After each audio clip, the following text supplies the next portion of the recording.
신명기 31장입니다. 1절부터 19절과 30절 말씀을 읽어드리겠습니다. 또 모세가 가서 온 이스라엘에게 이 말씀을 전하여 그들에게 이르되 이제 내 나이 120세라 내가 더 이상 출입하지 못하겠고 여호와께서도 내게 이르시기를 너는 이 요단을 건너지 못하리라 하셨느니라.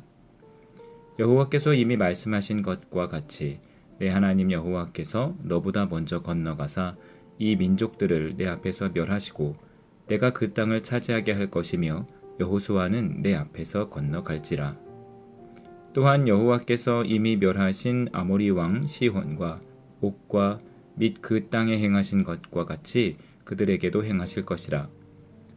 또한 여호와께서 그들을 너희 앞에 넘기시리니 너희는 내가 너희에게 명한 모든 명령대로 그들에게 행할 것이라.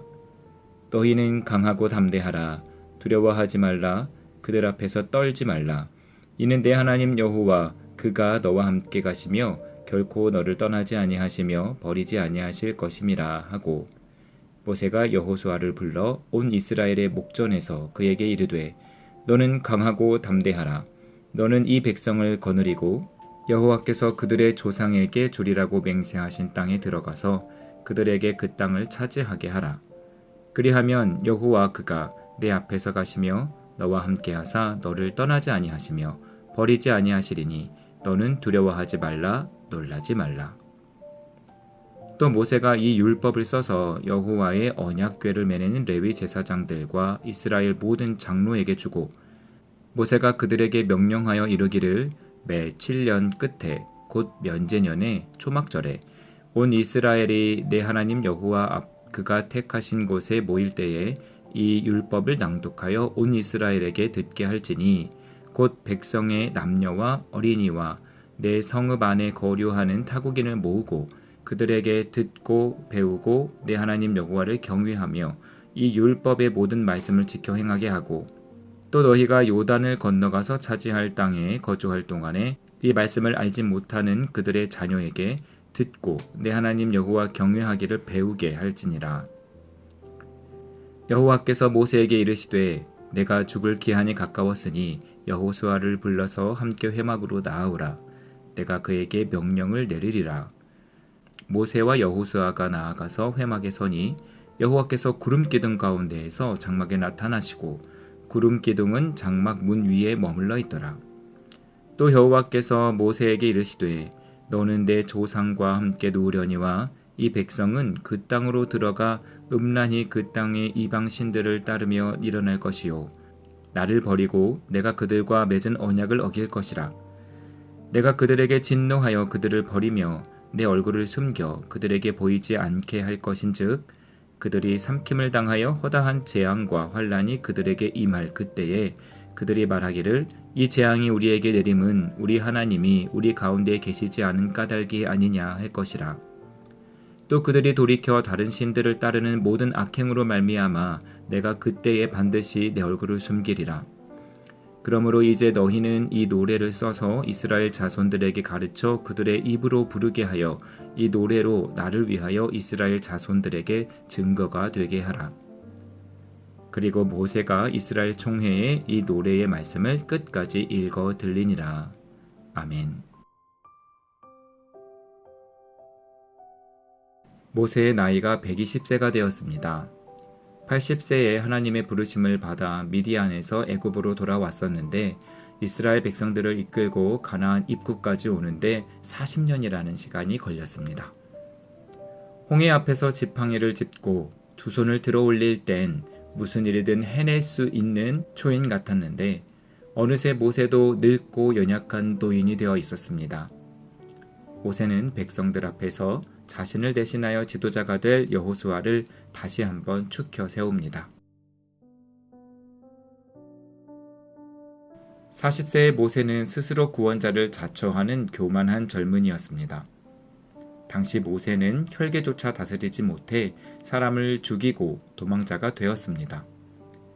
80세의 모세는 혈기는 많이 죽고 겸손해졌지만 하나님의 부르심에 즉각 순종하지 못하는 겁쟁이였습니다. 형 아론이 대변자로 나서지 않으면 이스라엘 백성들에게도 바로 왕에게도 나아가지 못했습니다. 120세가 된 모세는 죽음을 앞두고 있습니다. 안타깝게도 모세는 가나안을 눈앞에 두고도 들어가지 못합니다. 하나님께서 허락하지 않으셨기 때문입니다. 물론 처음 그 말을 하나님께로부터 들었을 땐 황당하고 원망스럽고 서운하기도 했을 것입니다. 토사구팽을 당한 것만 같은 마음이었을지도 모릅니다. 하지만 오늘 모세의 모습에서는 무언가 인간의 욕심은 전부 초월한 한 사람이 보입니다. 자신의 자리를 여호수아가 대신 이을 것이라 하신 하나님의 말씀을 실천해 후계자를 세워 인수인계합니다. 다음 세대를 책임질 새 지도자를 정성스레 세웁니다. 모세와 함께 하셨던 하나님이 얼마나 신실하신 분이신지 가르치고 그 인도하심과 동행의 비결을 인수합니다. 어떤 일이든 마무리가 제대로 되어야 진정으로 아름답게 기억됩니다. 100번 잘한 일도 한 번의 실수로 공든 탑이 무너지기도 합니다. 모세도 40세에 탑이 무너진 적이 있습니다. 탑을 처음부터 다시 쌓기 위해 얼마나 힘든 시간을 보냈을까요? 그러나 장담할 수 있는 것은 첫 번째 탑보다 두 번째 탑이 훨씬 튼튼했습니다. 40세의 혈기만 왕성한 청년 모세에게서는 느낄 수 없었던 신뢰감이 80세의 모세에게는 있었습니다. 120세의 모세는 그 탑에 마지막 벽돌을 올려놓습니다. 인수인계로 마무리까지 완성했으니 이보다 멋진 탑이 또 있을까요? 한편 모세는 3절에서 백성들에게 하나님께서 먼저 건너가서 민족들을 멸하고 그 땅을 차지하게 할 것이라고 말하고 있습니다. 사실 백성들은 전쟁을 통해서 가나안을 정복해야 했습니다. 칼을 들고 나아가야 했고 군사들만이 아니라 주민 남녀노소를 모두 진멸해야 했습니다. 때로는 패배를 맛보기도 했습니다.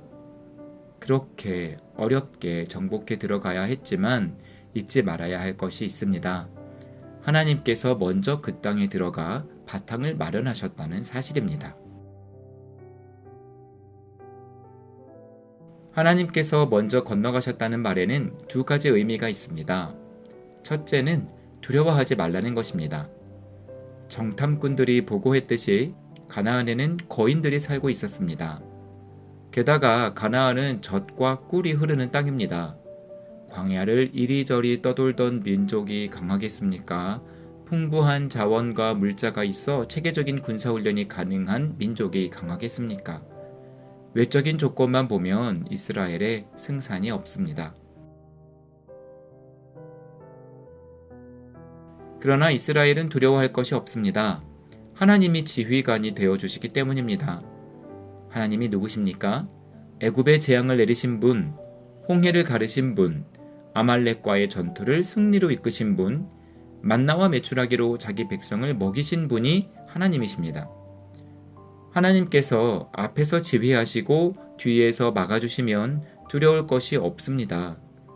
외적인 조건에 현혹되어서는 안 됩니다. 보이지 않는 하나님을 의지하여야 합니다. 두 번째는 자랑하지 말라는 것입니다.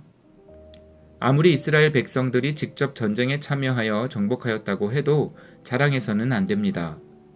전쟁의 승패는 하나님께 달려있기 때문입니다. 하나님께서 먼저 건너가 준비하셨기에, 아니 하나님께서 이스라엘 백성들에게 그 땅을 주기로 작정하셨기에 들어갈 수 있었던 것임을 기억해야 합니다. 이는 아말렉과의 전투에서 여호수아를 위해 하셨던 명령과 같은 것입니다. 하나님은 모세에게 전투에서 어떻게 이스라엘이 이길 수 있었는지를 여호수아의 귀에 들려 알게 하라 하셨습니다. 그땐 여호수아에게만이었다면 이번엔 온 이스라엘의 귀에 들려 알게 하여야 합니다. 모세는 이스라엘 백성들에게 7년에 한 번씩 하나님의 율법을 낭독하여 가르치도록 하였습니다. 하나님이 하셨다는 사실을 잊지 않도록 하기 위해서입니다. 하지만 이렇게까지 했는데도 하나님을 잊고 불순종하고 우상 숭배할 자들을 위해서 하나님은 또 한 가지 지혜를 마련합니다. 노래를 지어 부르게 하여 하나님을 기억하도록 하십니다. 우리가 매주 예배 시간에 찬송가를 부르듯이 말입니다. 하나님은 백성들이 하나님을 잊지 않도록 하기 위해 이중, 삼중의 장치를 마련하셨고 이 모든 명령을 모세는 잘 이행하고 순종하였습니다. 모세는 자신이 가나안에 들어가지 못하는데도 이스라엘 백성들과 그 후손들을 위해서 마지막까지 하나님의 명령을 수행합니다. 그러나 모세도 처음부터 하나님의 마음에 쏙 드는 사람은 아니었습니다. 80세가 되어서야 하나님의 선택을 받았습니다. 하나님께서 사람을 사용하시는 데에는 정해진 때가 없습니다. 하나님께서 적당하다고 판단하시는 때에 부르시고 명령하시고 필요한 것을 채우십니다. 하나님께서 나를 불러 사용하실 때가 언제일지 기대하는 마음으로 하루하루 준비하며 나아가시기 바랍니다. 하나님께서 나를 통해 이루실 귀중한 사명은 무엇일까요?